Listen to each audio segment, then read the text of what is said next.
پر یہ لکھ دیا جاتا ہے کہ یہ بندہ جہنم کی آگ اور نفاق سے آزاد ہے. سبحان اللہ. تو 100 مرتبہ اگر کوئی مسلمان بھائی روزانہ درود شریف پڑھ لے گا تو سبحان اللہ یہ پیاری فضیلت اس کو حاصل ہو جائے گی. اللہ ہمیں کثرت کے ساتھ درود پڑھنے کی توفیق عطا فرمائے. امام اعظم ابو حنیفہ حضرت نعمان ابن ثابت رضی اللہ تعالی عنہ روزانہ 50,000 مرتبہ درود شریف پڑھا کرتے تھے. ڈیلی 50,000. کیسے ٹائم نکلتا؟ کیسا ٹائم نکالتے؟ پھر روزانہ عشاء کے وضو سے فجر کی نماز ادا فرماتے. 40 سال تک یہ عالم ہے کہ 2 رکعت نفل پڑھتے اس میں پورا قرآن ختم کر دیتے. اتنا درود شریف. پھر آپ کا کاروبار تھا, دکان تھی آپ کی کپڑوں کی, کپڑا بیچا کرتے تھے. کپڑا بیچنے کے لیے دکان پر جاتے اور دیکھتے کہ کوئی بھی نہ ہو تو جو دکان ہے اس کو آدھی بند کر دیتے اور کہتے کہ یہ کاروبار تو نہیں چل رہا ہے, کوئی بات نہیں, یہ کاروبار شروع کرتے ہیں کہہ کر آپ رکعت مان لیتے, نماز پڑھنا شروع کر دیتے. پھر فقہی مسائل جو امام اعظم کا مسلک ہے یہ پورے آل اوور ورلڈ یہ مسلک ہے اور قیامت تک یہ مسلک چلے گا. امام مہدی جب آئیں گے تو وہ بھی حضرت امام اعظم کی تقریر والے حنفی مسلک پر عمل پیرا ہوں گے. یہ ہمارے علماء نے کتابوں میں لکھا ہے. تو پیارے بھائیوں, اتنے بڑے امام ہیں اور آپ نے پیدل حج فرمائے, سواری پر بھی فرمائے, پیدل بھی فرمائے. تو روایت میں لکھا ہے کہ آپ نے 55 حج کیے. سبحان اللہ. تو الغرض اتنی عظیم الشان ہستی اور زندگی بھر روزانہ بلا ناغہ اپنے آقا و مولا حضور نبی کریم صلی اللہ علیہ وسلم کی بارگاہ میں 50,000 مرتبہ جب تک درود شریف کا نذرانہ پیش نہیں فرماتے دوسرا کام نہیں فرماتے. تو ہم جن کے تقلید کرنے والے ہیں تو وہ ہمارے امام روزانہ 50,000 مرتبہ درود پڑھیں اور ہم ان کے مقتدی, ان کی پیروی کرنے والے, ان کی تقلید کرنے والے ہم, اور ہم کثرت سے درود نہ پڑھیں تو کتنا ہم اپنے امام سے پیچھے رہ جائیں گے. تو نہیں, انشاءاللہ وہ 50,000 مرتبہ پڑھتے تھے تو ہم کم از کم ایک حصہ اس میں کا 50 میں کا ایک حصہ 1,000 مرتبہ پڑھیں گے انشاءاللہ. آپ بھی نیت فرمائیے کہ شب جمعہ ہے اور تاخرات ہے, یہ نور علی نور ہے. ایک تو تاخرات ہو سکتا شب قدر ہو جائے, پھر شب جمعہ بھی ہے. بہت سے اعظم فرماتے ہیں کہ شب جمعہ شب قدر سے بھی افضل ہے کیونکہ شب قدر سال میں 1 مرتبہ آتی ہے اور شب جمعہ بار بار ہر ہفتہ آتے رہتی ہے. تو اس لیے شب جمعہ دعائیں بھی قبول ہوتی ہیں اور اس کا مقام بہت بلند ہے. تو اس لیے تحریک اسلامی کا ہفتہ اور اجتماع بھی شب جمعہ کو ہی ہوتا ہے, جمعرات کی رات کو ہی ہوتا ہے. الحمدللہ. میرے پیارے بھائیوں, نبی کریم صلی اللہ تعالیٰ علیہ وسلم سے محبت کرنے والے ہر دور میں رہے اور ہر جگہ رہے. میں آج آپ کو ایک ایسے 3 بھائیوں کا ایک واقعہ سنانا چاہتا ہوں کہ جو زبردست عاشق رسول تھے اور انہوں نے اسلام کے لیے, دین کے لیے کیسی قربانیاں دی تو پھر مولا نے ان پر کیسا کرم فرمایا. کہ ملک شام میں 3 سگے بھائی رہتے تھے اور تینوں ہمیشہ اسلام کی دفاع کے لیے کفار سے ہمیشہ اپنی تلوار تیار رکھتے. تو ایک مرتبہ ایک جنگ میں گئے اور جنگ میں جانے کے بعد وہاں پر جو کفار کی فوج تھی رومیوں کی فوج بہت زیادہ تھی, مسلمان تعداد میں کم تھے. تو یہ تینوں بھائی وہاں پر اس جنگ میں قیدی بنا لیے گئے, قید ہو گئے. تینوں کے تینوں بھائی قیدی بنا لیے گئے. اب اس بادشاہ کے پاس ان کو پیش کیا گیا. تو بادشاہ نے کہا کہ تم لوگ کیا مسلمان ہو؟ وہ بادشاہ عیسائی تھا. تو کہا کہ کیا تم لوگ مسلمان ہو؟ تو تینوں بھائیوں نے کہا الحمدللہ ہم لوگ مسلمان ہیں. تو بادشاہ نے کہا کہ تم اتنے اچھے نظر آتے ہو، جوان ہو اور بہت اچھے نظر آتے ہو، تو کیوں یوں ہی مارے جاؤ گے؟ تو میری بات مانو، ایک مشورہ دے رہا ہوں، میری بات مان لو کہ تمہیں زندگی بھی مل جائے گی اور تمہیں آرام کی زندگی بھی مل جائے گی، بس تم عیسائی مذہب میں داخل ہو جاؤ، تمہیں چھوڑ دیا جائے گا، تمہاری شادی بھی کر دی جائے گی، تمہیں مالا مال بھی کر دیا جائے گا، پھر تم عیسائیت کی طرف سے لڑنا۔ تو جب انہوں نے یہ سنا کہ ہمیں نعوذ باللہ عیسائیت کی دعوت دی جا رہی ہے، تو تینوں نے بیک وقت کہا کہ استغفر اللہ، ہم مرنا پسند کریں گے لیکن دامن مصطفیٰ کو چھوڑنا ہرگز پسند نہیں کریں گے۔ تو پھر بادشاہ نے کہا چل ٹھیک ہے، ایسی بات ہے تو پھر مرنے کے لیے تیار ہو جاؤ۔ تو تینوں نے کہا ہمیں موت کا کوئی ڈر نہیں، ہم اگر مرتے ہیں تو اللہ کے پاس ہمارا مقام شہداء میں شمار ہوتا ہے، اور اللہ کے پاس ہمیں ایسی زندگی ملتی ہے جس کا تم تصور نہیں کر سکتے، اور ہمیں شہادت ہی کے جذبے نے ہمیں اپنے گھروں سے نکالا ہے۔ ہم موت سے ڈرنے والے نہیں ہیں، ہم تو مرنے ہی کے لیے نکلے ہیں، شہادت کے لیے نکلے ہیں۔ مرتے تو کافر ہیں، ہم تو شہید ہوتے ہیں، شہادت کا جام پینے کے لیے نکلے ہیں۔ تمہاری موت کی دھمکیوں سے ہم ڈرنے والے نہیں، تمہیں جو کرنا ہے کرو، ہم موت کے لیے تیار ہیں، شہادت کے لیے تیار ہیں۔ تو بادشاہ نے دیکھا کہ یہ لوگ جو ہے اس قدر جری ہیں اور ہمت کی بات کرتے ہیں، تو ٹھیک ہے۔ تو بادشاہ نے کیا ایک بہت بڑا دیگ اس میں تیل ڈالنے لگا، نیچے آگ لگائی اور تیل کو خوب گرم کیا، اس کو خود دہکایا اور وہ تیل کھولنے لگا۔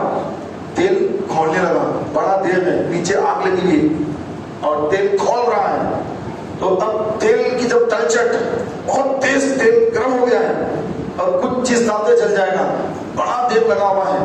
اب اس کے اندر کسی کو اگر ڈال دیا جائے تو وہ جل کر کباب کی طرح ہو جائے گا۔ تو اب بادشاہ بتا رہا ہے دیکھو یہ تیل کیسا ہے، کیسا گرم ہے، اس میں تم کو ڈال دیا جائے گا۔ ابھی بھی تمہارے پاس وقت ہے، ابھی بھی تمہارے پاس سوچنے کا وقت ہے، سوچو، اگر اس سے بچنا چاہتے ہو تو میری بات مان لو۔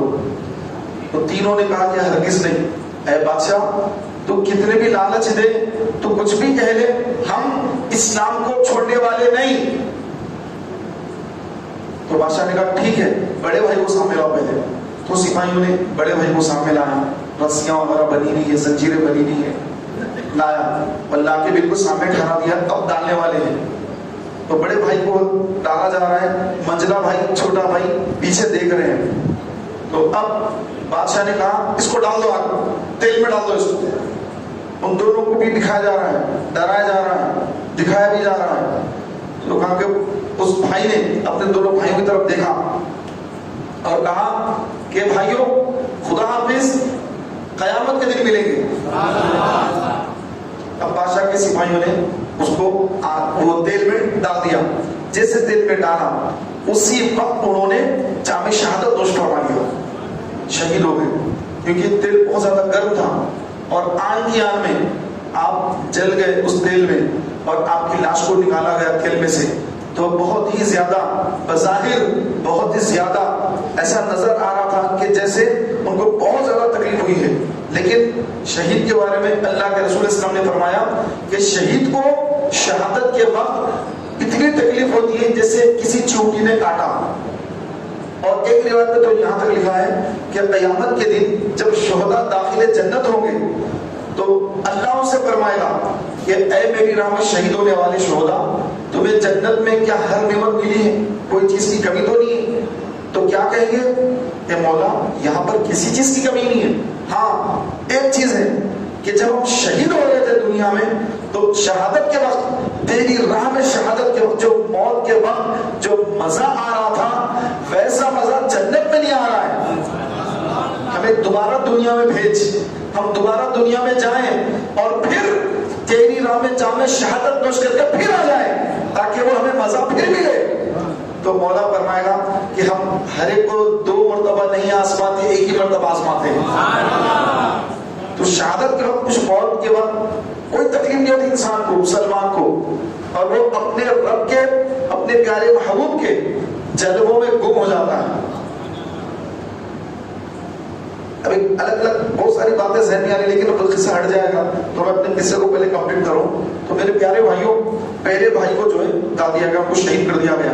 اب تو منجلے بھائی کو لایا جا رہا ہے، منجلے بھائی کو بتایا جا رہا ہے کہ دیکھو تمہارا بھائی نے کیا حال کر دیا ہم نے، تمہارے وہاں سے جو ہے موقع ہے.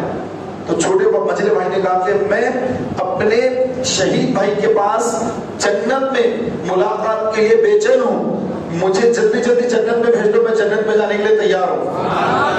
ان کو بھی لایا گیا، ان کو بھی جو ہے رکھا ٹھہرایا گیا، پھر ان کو اس میں دھکے دیا گیا، وہ بھی شہید ہو گئے. اب ان کی لاش بھی نکالی گئی. اب تیسرے بھائی کو بتا کے کہہ رہے ہیں کہ دیکھو کیا حال ہو تمہارے بھائیوں کا، تمہارا بھی یہ حال ہوگا. تیسرے بھائی نے کہا کہ میں تو اسی لیے گھر سے نکلا ہوں کہ میں اللہ کے رحم شہید ہوں، تو مجھے بار بار کہنے سے تمہیں کوئی حاصل نہیں ہوگا. تو وزیر آ گیا بادشاہ کے پاس، کہا اے بادشاہ، تیسرا بھائی جو ہے بڑا خوبصورت ہے، اس کو مارو مت، اس کو میرے حوالے کرو کہ میں اس کو جو ہے اس کی پٹری چینج کر دوں گا، میرے حوالے کر دو اس کو. تو بادشاہ نے کہا کہ ٹھیک ہے لے جاؤ اس کو. تو تیسرے بھائی کو اس آگ میں ڈالا نہیں گیا، تیل میں ڈالا نہیں گیا، بلکہ وزیر اپنے گھر لے گیا، اور وزیر کا گھر بڑا عالیشان گھر، وہ گھر میں اس کو رکھا، ایک عالیشان کمرہ، بڑا ہال وغیرہ رکھا اس کو وہاں پر، اور ہر چیز اس کو مہیا کی کہ یہ یہاں پہ یہ کر سکتے ہیں آپ، یہاں پہ یہ ہے، بڑا عالیشان گھر ہے، بہت شاندار گھر ہے. تو وہ لڑکا، وہ مجاہد، اس نے کونا اختیار کر لیا اور بیٹھ کر وہاں پر قرآن پاک کی تلاوت شروع کر دی. سبحان اللہ. آدھی رات گزر گئی، وہ نوجوان آرام کرنے والا نہیں ہے، وہ نوجوان تلاوت کلام پاک میں مشغول ہے. دونوں بھائی جدا ہو گئے، شہادت ہو گئی دونوں بھائیوں کی، سگے بھائیوں کی. تو دل بڑا غمزدہ ہے، جدائی کا تو غم ہوتا ہے، اور پھر کفار کی قید میں ہے، دل غمزدہ ہے. تو قرآن ہر چیز، ہر غم سے نجات پانا چاہتے ہیں تو قرآن پڑھنے کا حکم دیا گیا. تو وہ مجاہد قرآن پاک پڑھنے میں مشغول ہے. آدھی رات گزرنے کے بعد وہ وزیر کی خوبصورت بیٹی کمرے میں داخل ہوئی، نیم برہنہ لباس پہن کر، تاکہ اس کو گمراہ کر سکے، اس کو گمراہ کر سکے. وزیر کا فارمولہ یہ تھا کہ کسی طرح میں اپنی بیٹی کو اس کے پاس بھیجوں، اور میری بیٹی اس کو اپنی انگلیوں پہ نچائے اور اس کو عیسائیت میں داخل کر لے. اس کے لیے جو بھی قیمت دینی پڑے گی، جیسی قیمت دینی پڑے گی، وہ دینے کے لیے ان کے مذہب میں جائز ہے، معذاللہ، یا ان کے طریقے میں جائز ہے. جو طریقہ انہوں نے اپنایا یہ اب سے نہیں ہے، زمانے سے ان کے پاس ہے یہ طریقہ. تو اب وہ طریقہ آزمانے کے لیے وہ نوجوان کے پاس اس وزیر نے اپنی بیٹی کو بھیج دیا. بیٹی آئی، یہ مجاہد کو محسوس ہوا کہ کوئی میرے کمرے میں داخل ہوا، محسوس ہوا. تو وہ اپنی نگاہیں اسی طرح نیچے رکھے ہوئے تلاوت کلام پاک میں مشغول ہے. تلاوت ہو رہی ہے، تلاوت ہو رہی ہے. وہ لڑکی ادھر سے ادھر، ادھر سے ادھر آ رہی ہے، اور آ کر کسی طرح اس کو اپنی طرف مائل کرے. لیکن یہ نوجوان اپنی تلاوت میں مشغول ہے، یہاں تک کہ صبح کا وقت ہو گیا. یہ نوجوان اٹھا اور فجر کی نماز لیٹ کر گیا. وہ لڑکی ناکام ہو گئی، چلی گئی. آپ صبح آیا بیٹی سے ملنے کہ بیٹی کیا ہوا، کامیابی ملی؟ تو کہا کہ ابا بڑا سخت ہے، لیکن میں بھی آپ کی بیٹی ہوں، میں بھی اس کو 1-2 دن میں کور کر لوں گی. تو پھر اس کے بعد دوسرا دن آیا، رات ہوئی، سیم پہلی رات والا معاملہ. وہ نوجوان تلاوت میں مشغول ہے، یہ آ گئی، پھر اس کو اپنی طرف مائل کرنا چاہا، لیکن نوجوان مائل نہ ہوا. 2 راتیں چلی گئی، وہ لڑکی ناکام ہے، بڑی خوبصورت لڑکی ہے، اور عجیب و غریب کیفیت بنا کر وہ آئی ہے، لیکن یہ نوجوان ہے کہ نظر اٹھا کر نہیں دیکھتا. پیارے بھائیوں، ایسی شہوت پر کنٹرولنگ کہ وہاں تنہائی ہے، کوئی دیکھنے والا نہیں ہے، اور وہ خود اپنے سے آ رہی ہے، یہ وہاں پر اکیلا ہے، اس کی جان جا سکتی ہے. ایک طرف جان ہے اور ایک طرف ایمان ہے، ایک طرف ایمان ہے، ایک طرف دنیا کی تمام چیزیں ہیں، ایک طرف ایمان ہے. اور وہ نوجوان اپنے رب سے ڈرنے والا ایسی تنہائی میں اپنے رب کے خوف سے قرآن پاک ہی پڑھتا جا رہا ہے اور ذکر میں مشغول ہے، قرآن پاک کی تلاوت میں مشغول ہے، وہ لڑکی دوسری رات بھی ناکام ہو گئی، تیسری رات آ گئی، پھر آ کے ٹھہر گئی، اور وہ لڑکا، وہ نوجوان قرآن کی تلاوت کرتے کرتے سورہ فتح تک پہنچ گیا، اور سورہ فتح میں جب اس نے پڑھا محمد رسول اللہ والذین معہ اشداء علی الکفار رحماء بینہم، تو جب محمد رسول اللہ پر پہنچا رک گیا اور اس کی آنکھوں میں آنسو آ گئے. تو حضور کا نام جیسے قرآن میں آیا، اس کو اپنی پریشانی کہ یہ عورت میرے پاس ایمان چھیننے آ رہی ہے، میرے بھائی تو جنت میں چلے گئے، وہ تو جنت کے مزے لے رہے ہیں، اور میں ایک بہت بڑی آزمائش میں مبتلا ہو گیا کہ یہ میرے ساتھ کیا ہو رہا ہے، میرا ایمان چھیننے آ گئی ہے، یا رسول اللہ میری مدد فرمائیے. جیسے محمد رسول اللہ پر پہنچے تو اس کو بار بار تکرار کرنے لگے، محمد رسول اللہ، محمد رسول اللہ، محمد رسول اللہ پڑھتے جانا، اور آنکھوں میں اس نے آنسو جاری ہو گئے، آنسو جاری ہو گئے. تو وہ نوجوان جو لڑکی تھی وہ بیٹھ گئی، وہ دیکھنے لگی کہ یہ کیا ہو رہا ہے، یہ کیوں رو رہا ہے، اور یہ محمد رسول اللہ یہ کیا ہے. تو پھر وہ نوجوان لڑکی قریب آئی اور آ کر کہا کہ اے نوجوان، میں آج مسلسل تیسرے دن بھی آ گئی، لیکن تو ہے کہ میری طرف نظر اٹھا کر تک نہیں دیکھتا. میں تو وہ ہوں کہ بڑے بڑے بادشاہوں کے لڑکوں کے رشتے میرے پاس آتے ہیں ایک جھلک دیکھنے کو، بڑے بڑے نوجوان، مادہ نوجوان بیچے کرتے میرے لیے، لیکن میں تیرے پاس آ رہی ہوں، لیکن تو ہے کہ نظر اٹھا کر نہیں دیکھتا. آخر کیا وجہ ہے؟ اور یہ کیا ہے کہ تو کہہ رہا ہے کہ محمد رسول اللہ اور پھر رو رہا ہے، مجھے بتائیے کیا معاملہ ہے. وہ نوجوان روتے روتے اپنی آنکھیں جھکائے، نظر بغیر اٹھائے، نگاہیں نیچے رکھے ہوئے کہنے لگا کہ اے عیسائی لڑکی، یہ میرے نبی صلی اللہ علیہ وسلم کا نام ہے محمد، اور قرآن میں کا ذکر ہے محمد رسول اللہ، محمد اللہ کے رسول ہیں. تو اس تنہائی میں مجھے میرے آقا کی یاد آ گئی، آقا کے غم میں رو رہا ہوں. تو لڑکی نے سنا کہ اچھا یہ محمد تمہارے نبی ہیں اور تم ان کے غم میں رو رہے ہو. تو اس نے کہا کہ میرے نبی تو عیسیٰ علیہ السلام ہے، میں ان کا کلمہ پڑھتی ہوں، ہم عیسائی ہیں، لیکن میرا باپ کیسا ہے؟ میرا باپ مجھے اس کام کے لیے بھیجا اس کے پاس، میں کس کام کے لیے یہاں پر آئی ہوں، کیسا لباس سے میں تن کر کے آئی ہوں، اور میرا دین کیسا ہے کہ میں اپنے جسم کو بیچنے آ گئی اس کے پاس.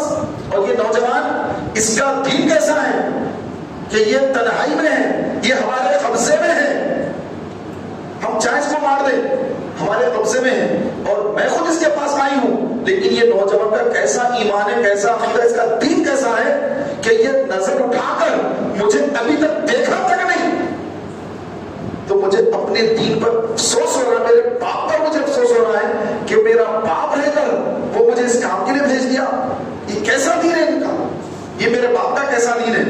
کہا کہ نہیں، یہ دین غلط ہے، میرا دین غلط ہے، میرے باپ کا دین غلط ہے، میرے بادشاہ کا دین غلط ہے، اور اس نوجوان کا دین سچا دین ہے. کہا کہ اے نوجوان، دیکھ میرا باپ کیسا بے غیرت ہے کہ مجھے اس حال میں یہاں تیرے پاس بھیج دیا، لیکن تو کیسا ہے کہ تو نظر اٹھا کر مجھے نہیں دیکھا. اے نوجوان، میں تیرے ہاتھ پر اسلام قبول کرنا چاہتی ہوں. نوجوان نے کہا ٹھیک ہے، تو تم میں جو کہوں تم اس کو دہراؤ، تم اسلام میں داخل ہو جاؤ گی.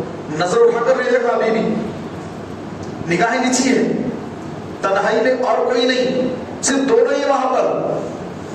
تو اس نے کلمہ پڑھایا، پڑھو اشہد ان لا الہ الا اللہ واشہد ان محمد عبدہ ورسولہ. کہا کہ مبارک ہو، تم اسلام میں داخل ہو گئی. لڑکی نے کہا کہ اے نوجوان، اگر میرے باپ کو پتا چلا کہ میں اسلام میں داخل ہو گئی تو وہ مجھے مار دے گا، تجھے بھی مار دے گا. اب ہمارے لیے بہتر ہے کہ ہم یہ سلطنت کو چھوڑ کر یہاں سے نکل جائیں، ورنہ میں بھی ماری جاؤں گی اور تم بھی مارے جاؤ گے. بادشاہ میں نہیں چھوڑے گا، میرا باپ ہی نہیں چھوڑے گا پہلے.